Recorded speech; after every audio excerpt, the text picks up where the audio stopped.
The occult metaphysics of expansion and ascension. Most people now know the human being is made up of three core structures: the mind, body, and soul. The mind and body seem to now be reasonably well understood, but the soul structure still appears to be somewhat an enigma. I'm going to try to break down these three structures with particular reference to the soul structure and present them hopefully in an easily digestible manner. Let's start with the mind.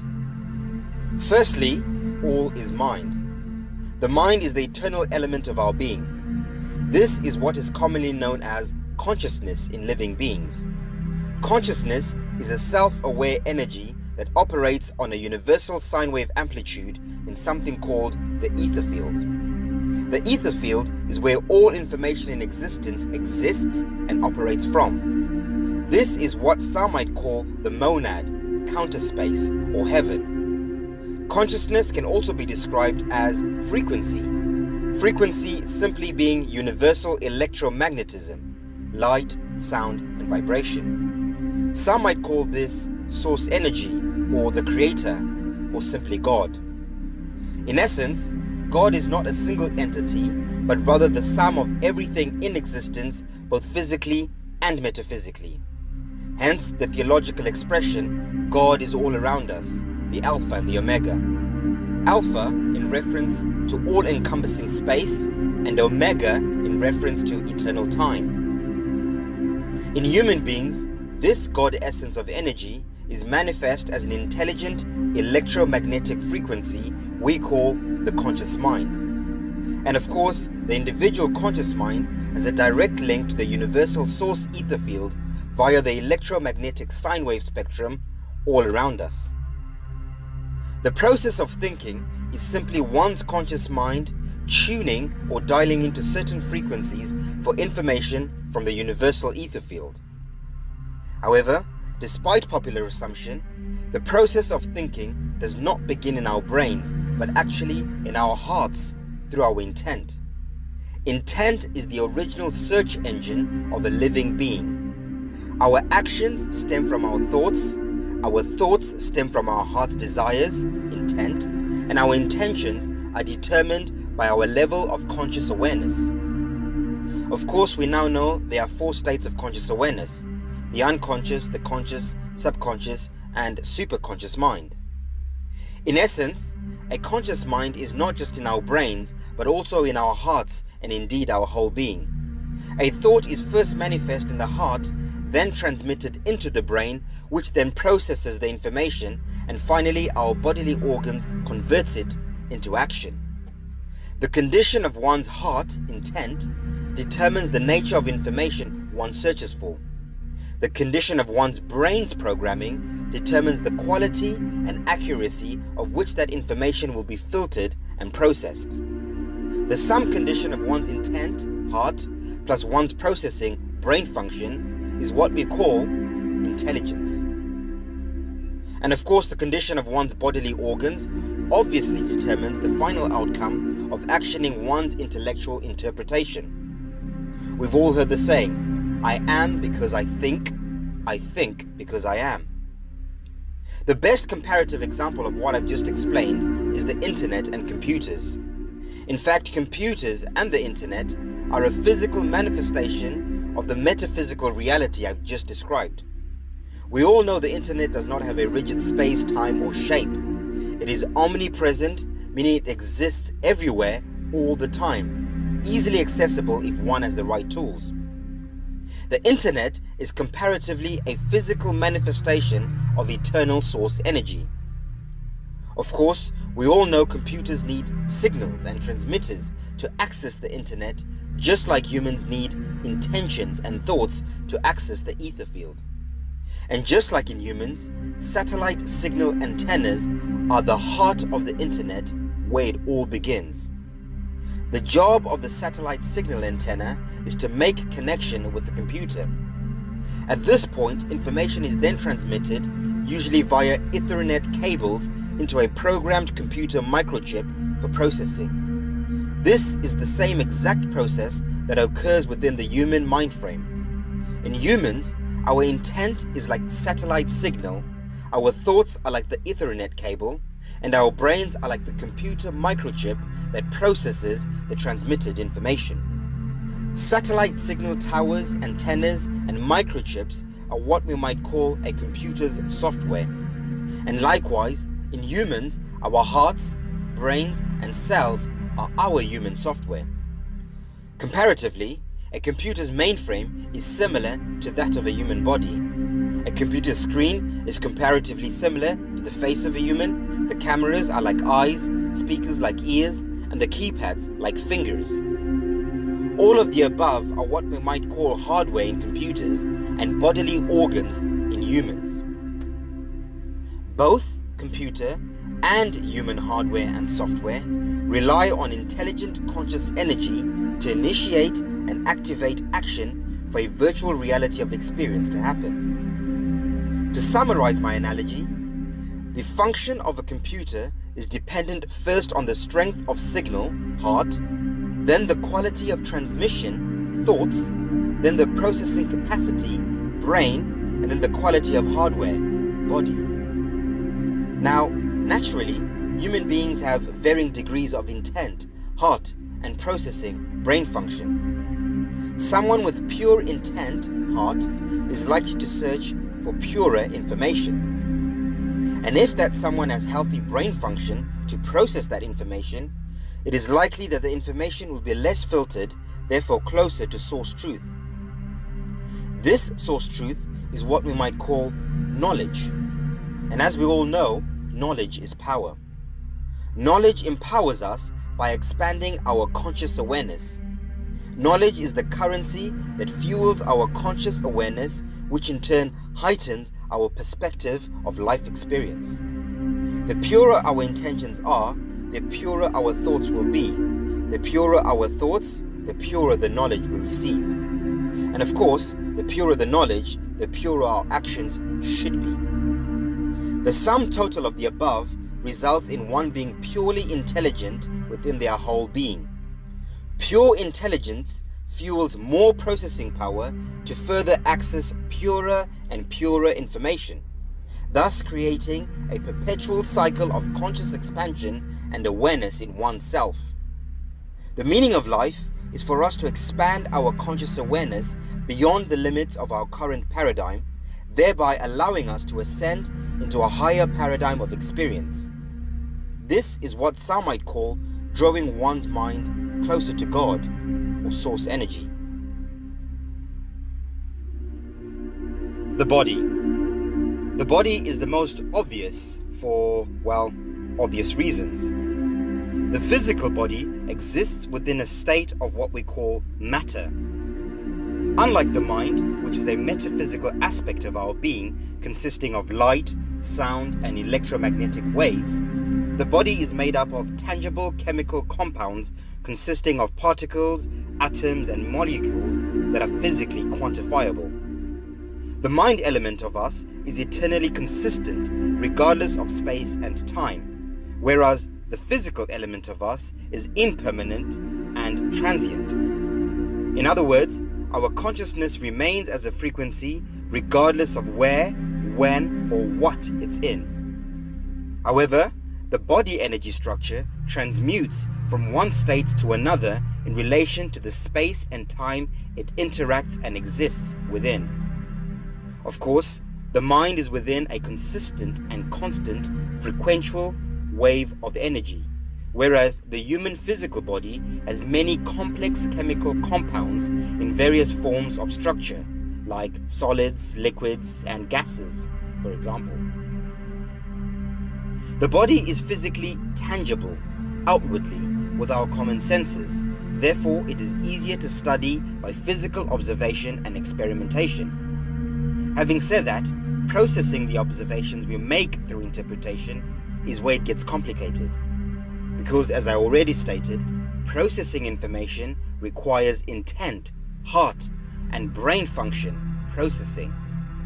For instance, in the case of diseases, we are usually easily able to determine the effect of a disease, but not always the cause. When we're able to intelligently determine the real cause of a bodily disease, we can then take necessary action to ease the dis-ease with great effect and minimal adverse affect. All dis-ease is simply the effect of a reaction caused by an initial reaction, as is determined by the universal law of cause and effect. Every action has a reaction. We can eliminate every dis-ease in existence by simply knowing the initial action that caused the reaction, then taking action to effect the original defective action. Prevention is not better than the cure. Prevention is the cure. However, this is easier said than done. One cannot prevent something without pre-eventual knowledge of its cause and effect. Once again, knowledge is the key. Knowledge is simply intelligent information. And like I said earlier, intelligence is the sum total of pure intent, heart, plus a healthy mind, brain, plus virtuous action. Naturally, as you can see, the mind and physical body are separate entities that have a symbiotic relationship, even though they are on opposite ends of the spectrum. One being physical and the other metaphysical. Ironically, whilst the physical appears to be real, it is in fact not.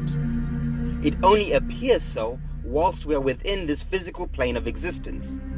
The physical is a holographic illusion created and only perceived through the mind. Hence my opening statement, all is mind. However, paradoxically, the physical is in fact also real in a different context, because it allows the mind to objectively express and experience itself. A good comparative example once again is with a computer. A hardware computer without software information is useless, and likewise software information without hardware output is pointless. The physical hardware we call our body has a use, which is to give the software, which is our mind, a point. The point of the mind is to use the body, which in turn allows our conscious energy to objectively and subjectively experience itself simultaneously. Why? Well, why not? After all, existence without experience is pointless. Therefore, the point of existence is experience. Experience naturally evokes a process of learning, and learning implies expansion and growth. Growth, of course, is the process of something moving from one point to another, and that is the point. But now we ask the questions. As humans, what are we growing from point A and growing to point B? And how does this process of expansion and growth transpire? Well, the short answer is the soul system. The soul. So, what is the soul system and how does it tie into all of this? Well, the soul is literally right in the middle of it all. Let me explain. Firstly, the word soul is in close relation to the celestial solar system above our heads, as well as the soles of our feet that keep us grounded. It's also interesting that in the English language, when something has served its purpose, it must be sold, a process in which the exchange of currency allows something to move from point A to point B. Bear this in mind as we go along. Now, there is much contention about what a soul actually is. However, most proponents suggest that the soul is basically our consciousness, and I would tend to agree to a degree. Consciousness is not the soul. Consciousness is within the soul. The soul is the bridge that links the metaphysical to the physical, conscious energy to physical matter. Just like how computers have silicon as a conductor to connect software information to the hardware mainframe. Similarly, humans have something we call the soul that connects and bridges the conscious mind to the physical body. The soul is the silicon of a human being. Naturally, because the soul is the bridge between the physical and metaphysical, it must have properties to accommodate both elements. Therefore, a soul by nature must be malleable with physical qualities within a metaphysical state. The only element in the universe with such transitional qualities is plasma. So, before we delve into the soul, we must first understand plasma.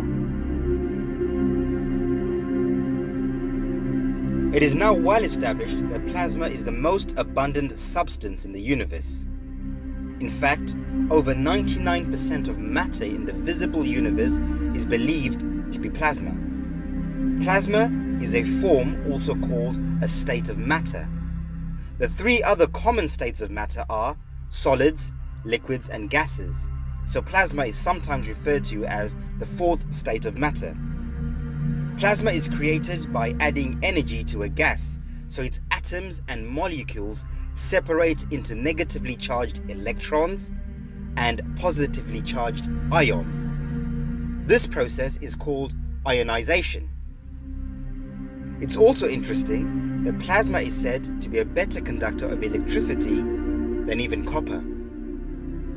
Unlike the other states of matter, the charged particles in plasma will react strongly to electric and magnetic fields, or rather electromagnetic fields. If a plasma loses heat, the ions will reform into a gas. When the atoms in the gas are broken up, the pieces are called electrons and ions. Because these pieces have an electric charge, they are pulled together or pushed apart by electric and magnetic fields. This makes a plasma act differently from a gas. For example, magnetic fields can be used to hold a plasma, but not to hold a gas. Stars, including the sun and moon, are most likely made of plasma. On Earth, lightning creates a strong plasmic discharge, thus grounding etheric plasma from the plasmic electromagnetic torus field dome above us to the earthly plane below. This plane of our Earth is indeed contained within an electromagnetic plasmic torus field, what some might call the dome. In fact, our entire universe is contained within an electromagnetic plasmic torus field, what many ancient cultures called the cosmic egg. I also propose that the Earth is a vast plane of land, currently divided into 5 concentric realms or dimensions. 4 of these 5 realms or dimensions are each concentrically cocooned within their own electromagnetic plasmic torus field. Within our realm, we can actually partially see 2 of these electromagnetic plasmic torus fields.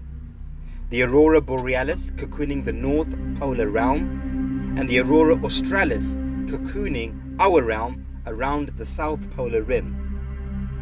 Naturally, each of these realms have their own electromagnetic plasmic solar systems, just like we have our electric sun and magnetic moon.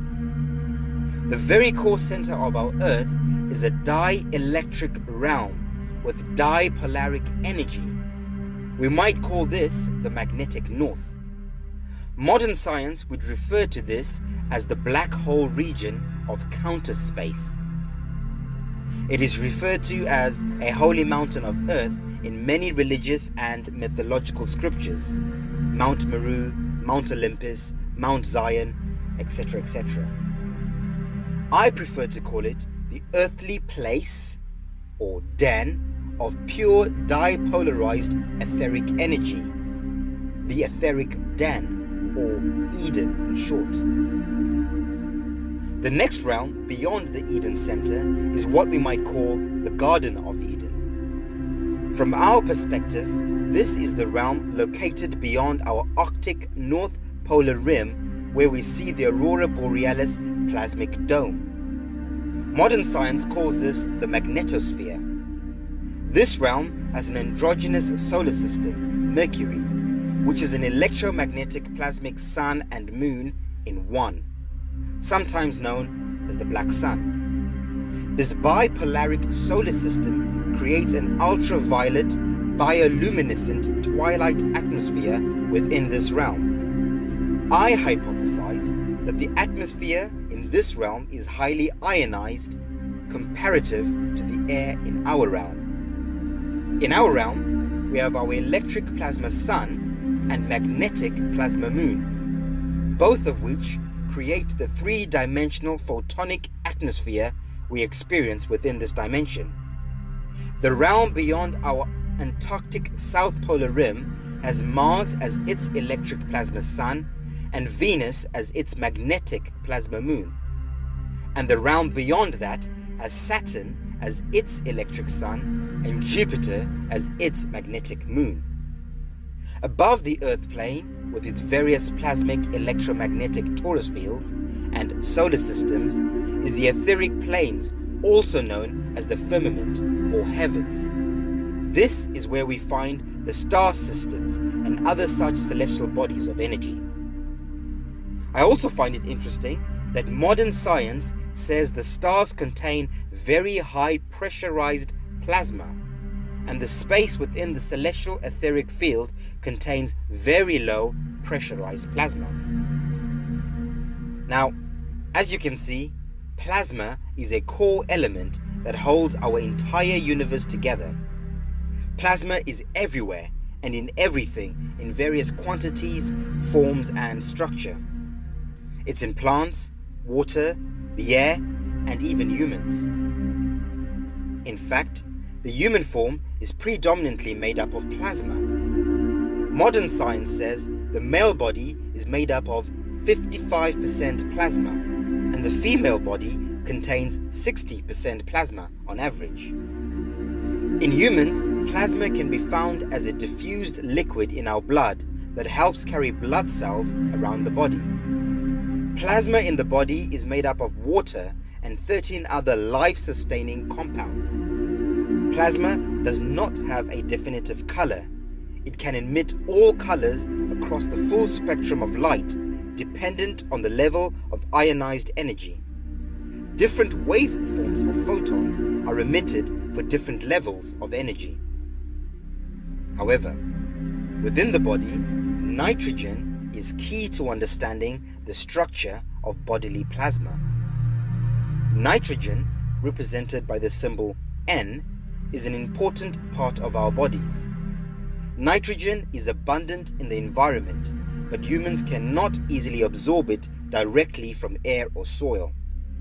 We absorb it best from green plants and microbes that convert it into a usable form for humans, what is called a fixed reactive form. Nitrogen is the agent that builds amino acids in our body, which in turn makes proteins.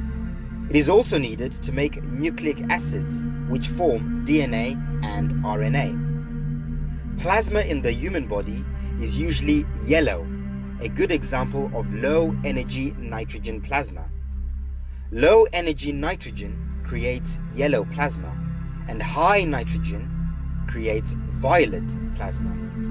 Violet is the color at the end of the visible spectrum of light between blue and the invisible ultraviolet.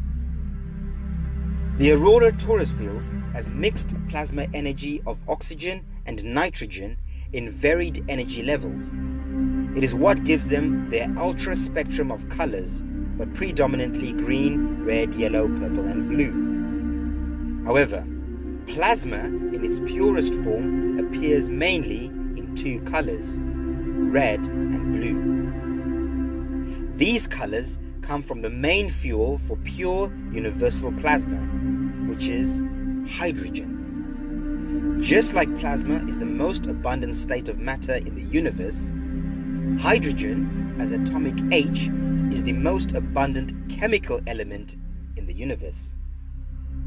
Now, as you can see, it is evident that electrons, ions, nitrogen internal, and hydrogen external are key core ingredients to further understanding human plasma that houses conscious energy we call the human soul. This human plasmic inner body is what we might call our light bodies. Ascension is simply the chemical process of one transmuting their inner plasmic body from physical red blood to pure plasmic violet blue light, merging from red to blue to become ultraviolet. This is what past alchemists referred to as turning lead to gold. This alchemical process is also what we might call freeing one's soul. Remember, like I said, a soul is simply our inner plasmic light body that houses our consciousness. This inner solar plasmic body is called a soul as it is grounded to the earth through the soles of our feet and nourished by the solar systems rotating above our heads. This freeing of one's soul can only be achieved firstly by us understanding what a soul is, its properties and structure, which we now know, of course, is plasma. We must then take virtuous action to purify and expand our solar plasmic light bodies. This virtuous action requires physical protocols from the outside in. Inner freedom begins with outward expression. All the ingredients we need to do this are found around us in nature. Direct sources include the sun. The sun gives us hydrogen electric energy. We can absorb this energy by regularly sun gazing or sunbathing. 2. The moon. The moon gives us magnetic energy in the form of ions. During a full moon, there is an increase in positive ion ratios, which in turn has an effect on human psychological behavior. This is a time where the positive ions in the air outnumber the negative ions by a ratio of over 3 to 1. Moon meditation in moonlight is crucial. 3. Food. Plants, fruits, vegetables and herbs contain electromagnetic photonic light in the form of nitrogen. It is crucial we consume as much of a raw plant-based diet as possible, preferably organic. Of course, it goes without saying, GMO plants have less electromagnetic photonic light than organic plants, and chemical nitrogen is obviously not as effective as natural nitrogen. Water. We must drink as much hydrogenated water as possible. Water is most hydrogenated when it is distilled. Lightning naturally distills water out in nature. Unfortunately, chemtrails and pollutions make water still and not distilled. Water can easily be distilled by using mechanical and or natural distillers and various distillation processes. Of course, it goes without saying that we should all stay away from unnatural chemicals that might be absorbed into the plasmic bloodstream. Following these simple natural virtuous actions allows our inner plasmic light bodies to begin the dye process. Dye-stilling or distilling our plasmic blood, thereby diffusing or diffusing impurities, which then creates a dielectric, difference or difference, merging from red to blue shift. I must stress again that diet is integral to the dye process. These alchemical changes will also begin to rewrite our plasmic genetic DNA code from carnal to spirit, dense to light. The alchemical change is not an instant one right now, although we will begin to see and feel the genetic changes through our outward physical being. For instance, weight loss, ease of dis-ease, and general healthy well-being. The real changes happening within will only manifest outwardly during the coming plasmic event. During the coming event, the ethereal plasmic discharge from the electromagnetic field above us will activate dormant DNA in those who are prepared for this pairing discharge. During the plasmic event, the plasmic discharge will rapture our plasma light bodies from our dense carnal bodies. Our consciousness will no longer be sold to the earth. We will become free souls with pure angles of ultraviolet light, or angels in short. We could also say one becomes a whole spirit, or Holy Spirit, or Holy Ghost if you like. This plasmic state of being will allow us, our consciousness, to freely transverse between the different earthly realms and dimensions. This alchemical process is rare and unique in that it allows one's consciousness to leave the carnal physical body and ascend into a new experience without having to go through the reincarnation amnesia process. We only reincarnate because our mind, consciousness, and soul, plasmic inner body, are so damaged or polarized that they have to go into dipolaric counterspace to be recharged. They are polarized or damaged due to unhealthy karmic action. Karma is our K armor. K is for knowledge. We must arm ourselves with healthy knowledge to have good karma. Unhealthy or bad karmic transmutation, death, is very traumatic for the conscious mind, which is the root cause of reincarnation amnesia. The natural way to transmute is meant to happen in stages. First, the conscious mind and plasma light body must detach from the physical body. Then, next, the conscious mind can then detach from the plasma light body if so required. By us depolarizing ourselves here on earth, we are in fact beating death, and thereby taking control of our own conscious destiny and our soul's destination. This is what is meant by sayings like one having their own sphere of destiny, or the truth, intelligent knowledge shall set us free. I, for one, am looking forward to transcending into an ultraviolet blue being and ascending into the next school, the North Polar Twilight Zone Garden of the Ether Den. In conclusion, it's interesting that in the Bhagavad Gita, evidence again supports a very ancient race of blue-skinned people through the stories of Lord Krishna. Similar to angels described in many theological scriptures, Krishna was described as being a demigod blue avatar being. Shiva is also described as a dark blue demigod. And finally, I leave you with this. The Anishinaabe nation prophecy of the blue people.